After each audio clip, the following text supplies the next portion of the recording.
بسم اللہ الرحمن الرحیم۔ سیاست میں شہرت اچھی خبروں سے نہیں بلکہ بری خبروں سے ملتی ہے۔ سیاستدانوں کی ہر قیمت پر حصول اقتدار کی خواہش کی قیمت اکثر قوموں کو کئی نسلوں تک چکانی پڑتی ہے۔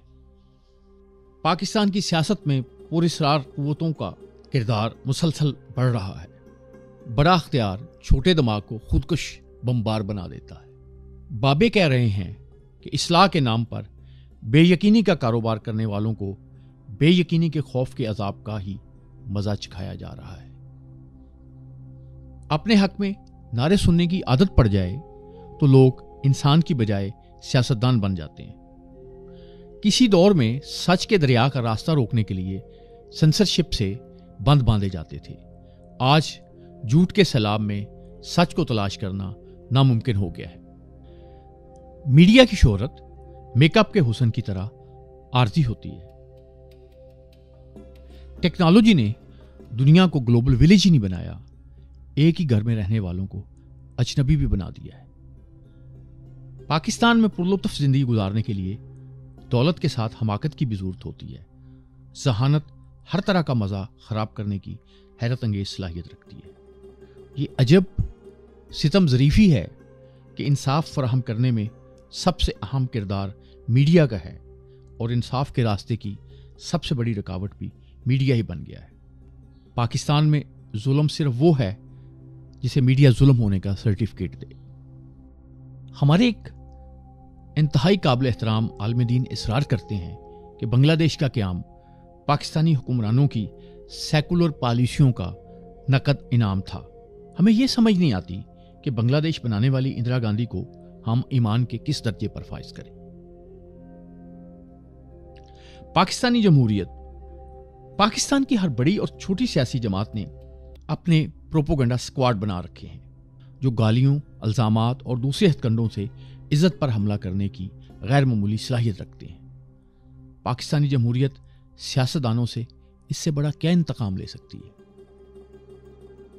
بحث میں جیتنے کا راز بتایا گیا تھا کہ بحث کی نہ جائے، مگر ہم بحث کیے بغیر زندہ رہنا بھول چکے ہیں۔ سیاسی انا کا قد ملک کی سلامتی اور وقار سے بڑا ہو گیا ہے۔ ایسی سیاسی وبا آئی ہے کہ لوگ محبت بھول کر سیاست کرنے لگے ہیں۔ اعلیٰ درجے کی ذلت برداشت کرنے کا حوصلہ نہ ہو تو سیاست میں عزت کی خواہش سے پرہیز کریں۔ آج نواز شریف اور آصف زرداری بھائی بھائی ہیں، کل عمران خان ان میں سے کسی کو بھائی بنا لے گا۔ پاکستانی سیاست عوام کی نہیں، بھائیوں کی سیاست ہے۔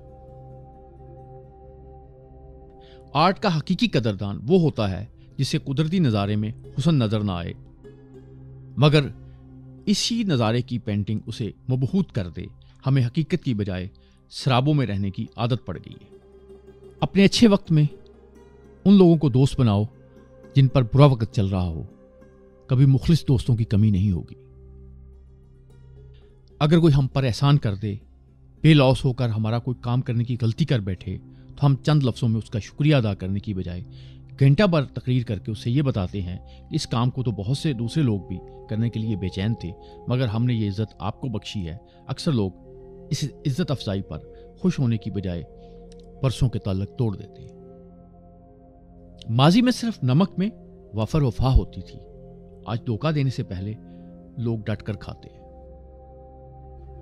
لوگوں کو برسوں ایک ہی جگہ، ایک ہی کام، ایک ہی جیسی شکایتوں کے ساتھ کرتے دیکھ کر اکثر وہ کہانی یاد آتی ہے جس میں ایک شخص ساری رات کشتی کے چپو چلاتا رہا، سورج طلوع ہوا تو پتہ چلا کشتی نے چند گز کا فاصلہ بھی طے نہیں کیا تھا، کیونکہ وہ شخص رسہ کھولنا بھول گیا تھا۔ دماغ کے رسے کھولنا ضروری ہوتا ہے، وگرنہ کتنی بھی محنت کر لیں کامیابی کی منزل کا فاصلہ کم نہیں ہوگا۔ قوم کا اصل ہیرو وہ ہوتا ہے جو قوم کے دشمنوں کی آنکھوں میں کانٹے کی طرح کھٹکتا ہے اور اسے کبھی معاف نہیں کرتے۔ ڈالر نے پاکستان میں جتنا لوگوں کو غریب کیا ہے، اتنا ہی بیرون ملک رہنے والے پاکستانیوں کو امیر کیا ہے۔